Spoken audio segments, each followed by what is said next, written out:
इस लेक्चर में हम लोग राजनीतिक विज्ञान और अंतर्राष्ट्रीय संबंध यूनिट 3 न्याय के सिद्धांत के बारे में पढ़ेंगे, जिसमें हम देखेंगे कि रॉल्स के न्याय के सिद्धांत और उनकी सामुदायिक आलोचना के बारे में। तो ये सब तो आपका सिलेबस का पार्ट हो गया। अब दूसरी चीज़ होती है, सिलेबस पढ़ के ये समझना बहुत मुश्किल हो जाएगा कि इसमें से प्रश्न क्या पूछेगा यूपीएससी। उसके लिए आपको देखने हैं पिछले 40 से 45 साल के पूछे गए प्रश्न, जिससे आपको ये समझ में आ जाएगा कि यूपीएससी कौन से टॉपिक्स, किस तरीके के क्वेश्चंस, कौन सी थीम से क्वेश्चंस पूछता है। तो अगर आपको सारे टॉपिक्स मिल जाते हैं, 40 से 45 साल ना बहुत लंबा टाइम होता है, उसमें ऑलमोस्ट सारे टॉपिक्स, थीम सब कवर हो जाता है। तो इतना भी अगर आप सिर्फ कर जाते हो तब भी आपके चांसेस बहुत हाई रहते हैं, क्योंकि 90% क्वेश्चन, 90 to 95% क्वेश्चन इनफैक्ट यहीं से ही आते हैं। इन्हीं क्वेश्चन से डायरेक्टली और इनडायरेक्टली रिपीट होते हैं। ये मैं हर साल बताती आ रही हूँ, ठीक है। तो दूसरी चीज़ अब आपकी ये हो गई। अब कुछ टॉपिक्स ऐसे होते हैं जो रह जाते हैं, ऑब्वियस सी बात है कि अभी इक्का दुक्का क्वेश्चन कोई नया भी आ जाता है, उसके लिए फिर बुक्स रेफ़र की जाती हैं। कोई अच्छी सी किताबें मिल जाएं आपको, वो आप रेफ़र कर सकते हो। बट अगर आप सिनॉप्सिस आईएएस ज्वाइन कर रहे हो तो फिर आपको कुछ भी रेफ़र करने की ज़रूरत नहीं है, यही नोट्स आपके लिए काफ़ी हैं। तो यहाँ पर ना मैं आपको एक स्ट्रक्चर दे दूँगी जो आपको फॉलो करना है। अब मान लो आप कहीं से कोचिंग ज्वाइन कर चुके हो और वहीं से पढ़ाई कर रहे हो, उसमें आपको एक चीज़ चेक करनी पड़ेगी कि क्या ये 40 से 45 साल के पिछले पूछे गए प्रश्न आपके नोट्स में कवर हो रहे हैं या नहीं हो रहे हैं। आप यहाँ से पढ़ सकते हो कि कौन कौन से क्वेश्चंस आए हैं। इनफैक्ट ये जितने भी प्रश्न पूछे गए हैं, आप सिनॉप्सिस आईएएस वेबसाइट पर भी, ये वेबसाइट है synopsisias.com, यहाँ पर फ्री रिसोर्सेज में जाना, आप topic wise previous year questions यहाँ से आप डाउनलोड कर लेना। यूपीएससी ऑप्शनल सब्जेक्ट में जो भी ऑप्शनल, जैसे पीएसआई ऑप्शनल है, तो उसका आप यहाँ से डाउनलोड कर सकते हो। पिछले 40-45 साल के क्वेश्चंस आपको यहीं से मिल जाएंगे, ये सीधा आप डाउनलोड कर सकते हो। कोर्सेज़ के बारे में अगर आपको जानना है तो यहाँ पर आपको चेक करना है कि मान लो आप कोई भी नोट्स फॉलो कर रहे हो, जहाँ से भी पढ़ रहे हो, उनमें आपके प्रीवियस ईयर क्वेश्चंस अगर कवर हो रहे हैं तो फिर आप उसी कोचिंग पर स्टिक करो। वहाँ से फिर आप इधर उधर जाके टाइम मत वेस्ट करो। इधर से मटेरियल उठा लिया, 10 मटेरियल उठाओगे ना, टाइम वेस्ट हो जाता है, उसमें कुछ हासिल नहीं हो पाता। इससे बेटर होता है एक ही मटेरियल उठाओ, उस पर स्टिक करो, उसको अच्छे से रिवाइज करो, क्योंकि रिवीजन है मेन चीज़ यहाँ पर। अब दूसरी चीज़, अगर मान लो आपके नोट्स से प्रीवियस ईयर क्वेश्चन सॉल्व नहीं हो रहे हैं तो फिर आप उन नोट्स को फाड़ के फेंक दो। आप ये सोचोगे कि अरे हमारे पैसे बहुत लग गए हैं उसमें, पर बात उसकी नहीं होती। बात होती है कि आपके अटेम्प्ट्स भी लगते जा रहे हैं, वो आप नहीं लगाना चाहते हो, तो डेफिनेटली आपको फिर वहाँ पर स्टॉप लगाना पड़ेगा। क्यों? क्योंकि UPSC previous year questions repeat करता है, बार बार उन्हीं टॉपिक्स, उन्हीं क्वेश्चंस में से आपसे सवाल किए जाएंगे। तो इस वजह से आपके लिए बहुत ज़रूरी हो जाता है कि आप जो पहले पूछे गए प्रश्न हैं उनको अच्छे से करके जाइए, उनको चेक करिए आपके नोट्स में मिल रहे हैं, नहीं मिल रहे हैं। अगर नहीं मिल रहे हैं तो फिर उन नोट्स को फाड़ के फेंक दीजिए, अपने खुद के नोट्स बनाइए। अगर आप नहीं अफोर्ड कर सकते कोई कोचिंग, तो खुद के नोट्स बनाने बहुत ज़रूरी है, क्योंकि एनीवे आप चाहे कोई भी कोचिंग ज्वाइन कर लो, कहीं से भी कुछ भी ज्वाइन कर लो, आपको लिख लिख के तो प्रैक्टिस करनी पड़ेगी ना। आप देखते हो ना लिख के, आंसर राइटिंग की तो प्रैक्टिस करते हो, उससे बढ़िया खुद नोट्स बना के देखो। अदरवाइज सिनॉप्सिस में आपको कुछ भी और रेफ़र करने की ज़रूरत नहीं है, ये काफ़ी हो जाता है, क्योंकि हमने एक तो क्वेश्चंस कवर किए हैं, दूसरी चीज़ कुछ किताबें भी कवर की हैं। तो मैं आपको बुक्स के नाम यहाँ पर दिखा देती हूँ। ये सारी बुक्स हैं जो कवर की गई हैं इस पर्टिकुलर टॉपिक के लिए। तो अभी मैं आपको पहले एक एक करके बताती हूँ कि आपको स्ट्रक्चर क्या फॉलो करना है। ये उनके लिए है जो लोग खुद से तैयारी कर रहे हैं, कोई भी कोचिंग ज्वाइन नहीं करना चाह रहे हैं।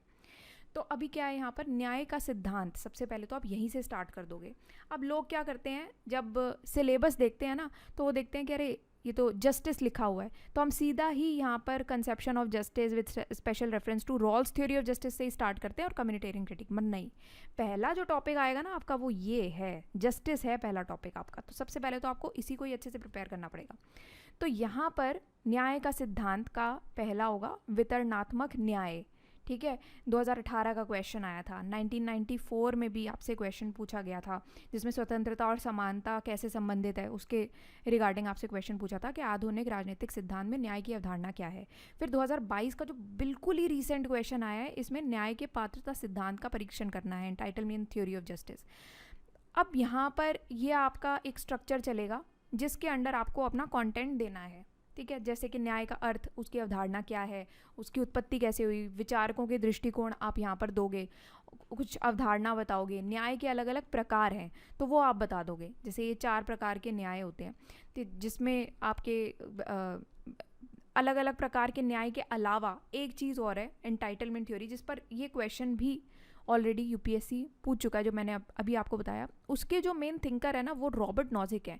इसी वजह से यहाँ पर रॉबर्ट नॉजिक की एंटाइटलमेंट थ्योरी लिखी है, क्योंकि थिंकर्स ना वो पूछे जाते हैं जो भी आपका टॉपिक इंपॉर्टेंट होता है। जैसे जस्टिस है, अब जस्टिस में सबसे ज़्यादा फेमस थिंकर कौन है? रॉल्स रहे हैं, ठीक है। ऐसे ही एंटाइटलमेंट थ्योरी में फेमस थिंकर कौन है? रॉबर्ट नॉजिक रहे हैं। इसी वजह से हम उनके बारे में पढ़ रहे हैं, ठीक है। तो अब यहाँ पर प्रक्रियात्मक न्याय है, सारभूत न्याय है, वितरणात्मक न्याय है। तो इनके बारे में तो आप लिखोगे ही, साथ में ये टॉपिक आप अच्छे से कवर करके जाओगे, क्योंकि रॉबर्ट नॉजिक एक फेमस पर्सन है एंटाइटलमेंट थ्योरी के, उनके बारे में पूछा जा सकता है। फिर न्याय के आयाम बताने आपको, फिर 4 तरीके के होते हैं, यहाँ से आप पढ़ सकते हैं। विधि सम्मत, देन राजनीतिक है, लाभकारी, सामाजिक न्याय, ये सारे आप करके जाओगे। इसके अंडर आपको नोट्स बनाने हैं, आपको बेसिकली टॉपिक्स ध्यान रखने हैं। इनफैक्ट रिवीजन के टाइम पर भी यही ध्यान रखना है। फिर भारत के और विश्व के संदर्भ में आप समकालीन प्रासंगिकता इसकी बताओगे, जिसके इस पर क्वेश्चन पूछा जा चुका है और एक पर क्वेश्चन नहीं पूछा है, बट अच्छा टॉपिक बनता है, इस पर आप प्रिपेयर करोगे। जैसे न्याय, स्वतंत्रता और समानता के बीच संबंध, ये तो क्वेश्चन पूछा ही है, ये तो हमें करना ही है। फिर दूसरा है न्याय के प्रति अमर्त्य सेन का काबिलियत दृष्टिकोण बताना है। तो अमर्त्य सेन के दृष्टिकोण आप बता दोगे। यहाँ पर एक तरीके से थिंकर्स पर्सपेक्टिव आ गया, बट जस्टिस के कंटेक्स्ट में आ गया। फिर समीक्षा करके इसकी समाप्ति कर देनी है। तो यहाँ पर आपका जो टॉपिक का मेन पार्ट था, स्टार्टिंग का पार्ट था, वो कवर हो जाता है। अब रॉल्स का न्याय का सिद्धांत है, जिसमें सबसे ज़्यादा क्वेश्चन यूपीएससी ने पूछे हैं। 2021 में पूछा हुआ है न्याय की रॉलिसियन अवधारणा के बारे में पूछा हुआ है, कि ग्रीक पर्सपेक्टिव के कंटेक्स्ट में, ठीक है। तो ग्रीक परिप्रेक्ष्य के का तुलनात्मक मूल्यांकन करें, यहाँ पर ये क्वेश्चन आपसे पूछा गया था। उसके बाद रॉल्स ने उदारवाद में न्याय के विचार को कैसे समृद्ध किया है, 2021 का क्वेश्चन है। तो आप देख रहे हो 2021 में ही 2 क्वेश्चंस यहीं से ही पूछ लिए हैं और रॉल्स के ऊपर ही पूछे हैं। तो आपको ये समझ में आ गया कि तो क्वेश्चंस भी रेपिटेटिव नेचर के हैं, है ना, बार बार यहीं से प्रश्न पूछ। 2018 में प्रश्न किया गया था कि भेदभाव पर जॉन रॉल्स की आपको न्याय के कंटेक्स्ट में पूछा गया था। फिर उसके बाद 2017 का क्वेश्चन पूछा गया था कि रॉल्स का जो न्याय का सिद्धांत है वो संविदात्मक और वितरणात्मक है, उसका परीक्षण करना है आपको। फिर उसके बाद 2016 का प्रश्न पूछा गया था कि लोकतांत्रिक समानता के लिए जॉन रॉल के तर्क का समालोचनात्मक परीक्षण करना है। ऐसे ही 2015 में क्वेश्चन पूछा था न्याय सिद्धांत में अंतर सिद्धांत बताना है। फिर मूल स्थिति के ऊपर पूछा गया था। फिर अज्ञानता का पर्दा पर क्वेश्चन पूछा गया था, 2010 का प्रश्न है ये।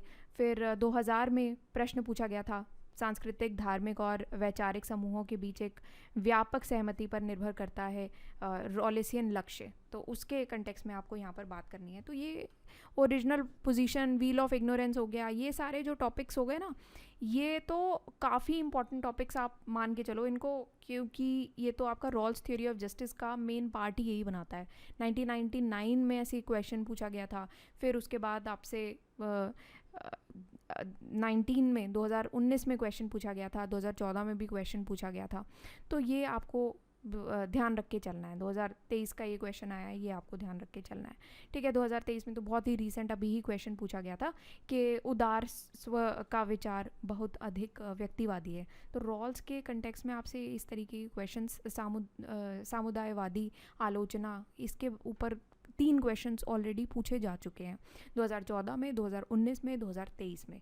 तो इसी वजह से ये सारे जो टॉपिक्स हैं ना, ये इंपॉर्टेंट हो जाते हैं आपके लिए करने के लिए। तो अभी क्या है, जो स्टार्टिंग का आपका ये स्ट्रक्चर बनेगा वो तो सेम ही बनेगा। परिचय दोगे आप, उसकी उत्पत्ति बताओगे, अलग अलग विचारणों के दृष्टिकोण बताओगे, आपके विचारकों के कौन कौन से विचारक है, सबसे पहले तो यही बताओगे जो रॉल्स के साथ मेल खाते हैं। उन्होंने रॉल्स के बारे में अच्छा क्या बोला, बुरा क्या बोला, अवधारणा में बताओगे आप उसका, कि न्याय की भूमिका के बारे में यहाँ पर बताओगे। फिर कुछ प्रिंसिपल्स आएंगे न्याय के सिद्धांत में, आप बताओगे कि अवसर की उचित समानता क्या है, अंतर सिद्धांत के बारे में, जिस पर क्वेश्चंस भी पूछे हैं, यूपीएससी ने भी प्रश्न किया था ना, ये इसी के बारे में तो अभी हमने पढ़ा है। न्याय प्राप्त करने के लिए भेदभाव का औचित्य बताना है यहाँ पर आपको, ठीक है। ये भेदभाव के ऊपर, इस पर भी क्वेश्चन पूछा गया था। फिर विभिन्न सिद्धांत होते हैं अलग अलग, उसके बारे में आपको बताना है। तो रॉल्स का सामाजिक न्याय का विचार क्या है, लोकतांत्रिक समानता पर रॉल्स ने क्या कहा है, अनुबंध के लिए शर्तें क्या है, मूल स्थिति, अज्ञानता का पर्दा, इस पर तो प्रश्न पूछा ही है, तो ये अभी हमने देखा। उसके बाद आ जाता है आपका कि समकालीन प्रासंगिकता भारत और विश्व के संदर्भ में। तो इसमें हम देखेंगे कि रॉल्स का न्याय का सिद्धांत संविदात्मक और वितरणात्मक के रूप में, जिस पर फिर से प्रश्न पूछा था यूपीएससी ने, न्याय की ग्रीक और रॉलिसियन अवधारणा के बीच तुलनात्मक विश्लेषण करना है। ठीक है, फिर राजनीतिक उदारवाद और न्याय का सिद्धांत, इसके बारे में हमें बताना है।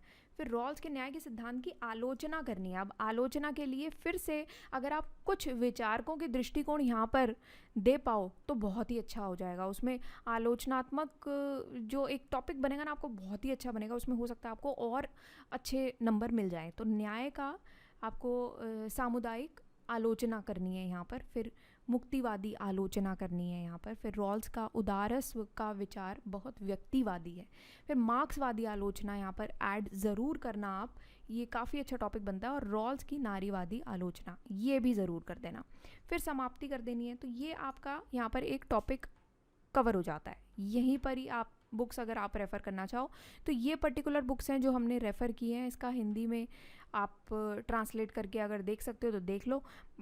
अगर आप सिनॉप्सिस आईएएस ज्वाइन कर रहे हो तो आपको इन नोट्स के अलावा और कुछ भी कवर करने की ज़रूरत नहीं है। लगातार मुझसे यही क्वेश्चन किए जाते हैं कि मैम क्या इसके अलावा कुछ पढ़ना है? नहीं पढ़ना है इसके अलावा। 40-45 साल के क्वेश्चन है, किताबें कवर कर दी और क्या कर लोगे?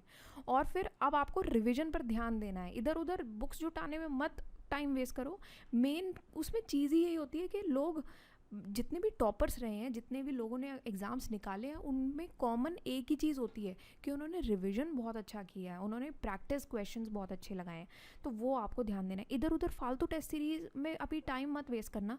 आपको टेस्ट सीरीज़ की बजाय टाइम अपना लगाना है जो ऑलरेडी पिछले 40-45 साल के प्रश्न यूपीएससी पूछ चुका है, उन्हीं को ही प्रैक्टिस आपको करके देखनी है, क्योंकि वो प्रश्न भी दोबारा से यूपीएससी पूछेगा और वो स्टैंडर्ड भी एक यूपीएससी का मेंटेन रहता है। आप वही स्टैंडर्ड के क्वेश्चन सॉल्व करते हो तो आपको एक हैबिट में आता है कि यूपीएससी क्या पूछेगा। ठीक है, कोई और प्रश्न हो आपका कमेंट सेक्शन में लिख के आप पूछ लेना।